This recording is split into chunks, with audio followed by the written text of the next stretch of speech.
Bonjour et bienvenue dans la toute première édition sur RTI1. Les experts du projet national d'adressage se sont réunis à Grand-Bassam pour pérenniser l'adressage en Côte d'Ivoire. L'enjeu, c'est de simplifier la vie des populations grâce à des mécanismes administratifs plus clairs et durables, mais aussi en finir avec les localisations à la main. Lansine Bakayoko. Les acteurs du projet d'adressage dans le district d'Abidjan, réunis à Grand-Bassam, ambitionnent de faire rentrer l'adressage des rues dans les habitudes quotidiennes des populations. Objectif, quitter les repérages informels vers des adresses officielles, fiables et universellement comprises. Un dispositif essentiel dans la perspective d'une administration moderne et d'un cadre de vie amélioré. L'adresse devait permettre d'améliorer fondamentalement aussi bien nos circulations sur nos territoires, mais améliorer nos pratiques administratives et bien entendu améliorer notre économie globale. Les sujets sur lesquels échangent les parties concernent notamment les procédures de demande de nouvelles adresses, la délivrance des certificats d'adresse, l'intégration de l'adresse dans les procédures administratives, le partage des données entre administrations, concessionnaires et secteur privé, ou encore la mise à jour périodique de la base de données d'adressage. Aujourd'hui, vous voyez sur les unités d'occupation, les numéros et tout ça, avec le nom de la rue, l'adresse est encore plus exacte. À la fin, on va aboutir au remplacement du certificat de résidence par un certificat d'adresse. Le projet d'adressage d'Abidjan, c'est 12 milliards de francs CFA. La contribution de la Banque mondiale s'élève à 10 milliards. L'adressage est un réel moteur d'inclusion et d'économie, puisqu'il va permettre à l'ensemble des citoyens, au niveau des habitations principales, mais également des entreprises, d'être connectés et d'avoir une lisibilité en termes de localisation et notamment de permettre une meilleure accessibilité aux services financiers, postaux et de déplacement. Au-delà d'Abidjan, le projet d'adressage a déjà été finalisé pour Yamoussoukro, Daloa et Korogo avec des commandes de plaques en cours. Mais il va être étendu à 6 nouvelles villes, à savoir Bouaké, San Pedro, Odiéné, Grand-Bassam, Man, Abangourou, un investissement de 18 milliards de francs CFA.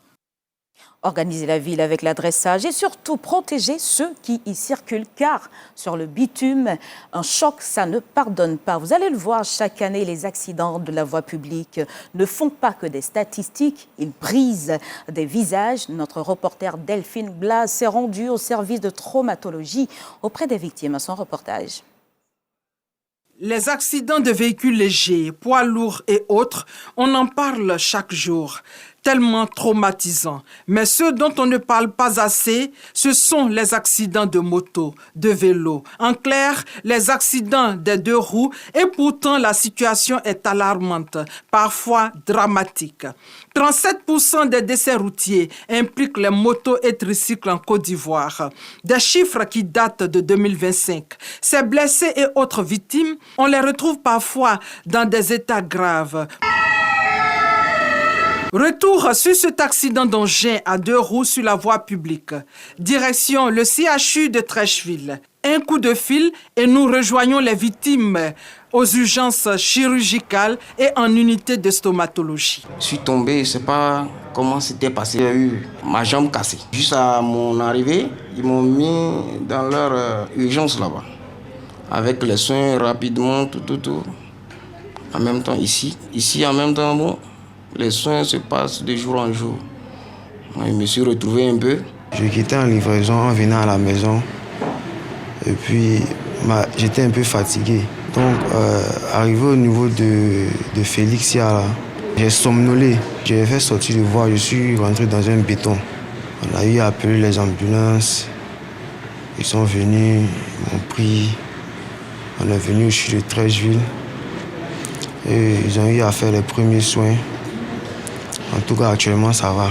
Un choc violent, une chute, une inattention et soudain, le corps est violemment projeté. Dans ce service hospitalier, près de 70% des patients admis pour traumatisme grave sont victimes d'accidents de 2 roues. Le choc est souvent direct, atteignant d'abord le visage et la mâchoire. Mais les blessures ne s'arrêtent pas là. Selon les données du service de traumatologie, plus de 50% des victimes présentent également des fractures des membres inférieurs, notamment des jambes, parfois multiples, nécessitant des interventions chirurgicales lourdes et une longue rééducation. Par ailleurs, plus de 60% des accidentés souffrent de lésions maxillo-faciales sévères, fractures de la mâchoire, dents arrachées, plaies profondes du visage. Sans une prise en charge rapide, ces traumatismes peuvent entraîner des séquelles définitives, tant fonctionnelles qu'esthétiques. Nous sommes dans le service de stomatologie et chirurgie maxillofaciale. C'est le service qui s'occupe des maladies de la cavité buccale, donc stomatologie. Et maintenant, au niveau des os de la face, on appelle la chirurgie maxillofaciale, donc les maxillaires et puis le visage. Ici, nous avons donc ces traumatisés qui sont arrivés de plus en plus et que nous essayons de prendre en charge. D'abord, ils passent aux urgences de chirurgie où nous avons nos internes qui vont examiner tout le corps parce que lorsqu'on fait un accident, on ne sait pas où le choc est parti. Une fois qu'on sait que la lésion est maxillofaciale, le patient va être transféré chez nous ici et nous allons le réexaminer, demander des examens qu'il faut. Et une fois qu'on a vu les lésions, nous allons prescrire le nécessaire d'intervention. Pour la prise en charge, il faut aller vite et bien pour éviter des décès. Les médecins urgentistes, les traumatologues et stomatologues s'activent en fonction des cas. Stabilisation du patient, contrôle des saignements, puis réparation des lésions du visage et des membres touchés. Aujourd'hui, la direction du CHU de Treichville a signé un accord avec le Fonds de garantie automobile qui fait qu'il y a une levée de la barrière financière des patients. Donc, lorsque le patient arrive, qu'on sait que c'est un accident de la voie publique, il y a un agent de Fonds de garantie automobile qui vient prendre les renseignements avec le patient, il lance la procédure, prend tous les médicaments qu'il faut pour que nous, on puisse l'opérer le plus rapidement possible. Grâce à une intervention rapide et coordonnée, environ 85% des patients retrouvent une fonction satisfaisante, qu'il s'agisse de la mastication, de la parole ou de la mobilité. Un résultat qui témoigne de l'efficacité des soins spécialisés. Depuis quelques années, on retrouve parmi les accidentés de la voie publique, les accidents de la circulation, un grand nombre de blessés dus aux accidents, aux engins à deux roues. Il y a besoin vraiment effectivement de sensibiliser sur la population, sur les lésions, sur la gravité lésionnelle des accidents à deux roues. Donc les frères, vraiment, faites attention à la moto. Portez toujours les casques. Soyez prudents au volant. Et quand vous êtes fatigué aussi, vous devez vous reposer. Les médecins insistent. La prévention reste la meilleure arme. Le port du casque permet de réduire jusqu'à 40% le risque de traumatisme, tandis que le respect du code de la route diminue fortement les risques de fracture des membres inférieurs. Je suis à la maison, on m'appelle que mon petit frère fait accident. Arrivé ici, là, j'ai eu peur. Je dis, j'ai fait comment là-bas? Mais arrivé ici, là, je vois que c'est bien passé même. En traumatologie et en stomatologie, chaque prise en charge redonne de l'espoir. Chaque intervention donc permet parfois de retrouver un visage et de remarcher. Et voilà une immersion au service traumato-stomatologie signée Delphine Blas. Je vous conduis maintenant dans le sud-ouest ivoirien où le programme ENACT passe à l'heure du bilan. Comment lutter durablement contre le travail des enfants? Une délégation internationale et les membres du CNS ont mesuré les avancées concrètes de cette première phase sur le terrain. Le point de Sam Conan.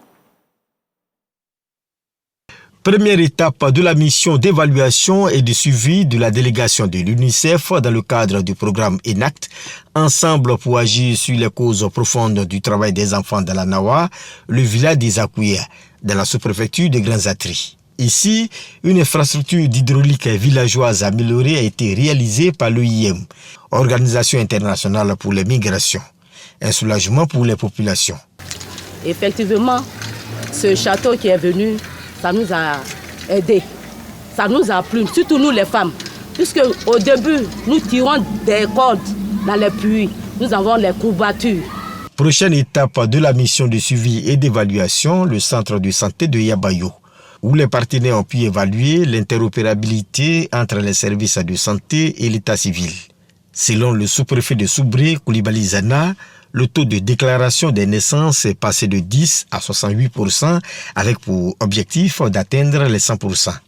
au centre social de Soubré, dernière étape de la mission du jour, les responsables du projet ont pu toucher du doigt les résultats du soutien institutionnel apporté dans le cadre de la formation civique et professionnelle des jeunes filles formées à des métiers d'avenir.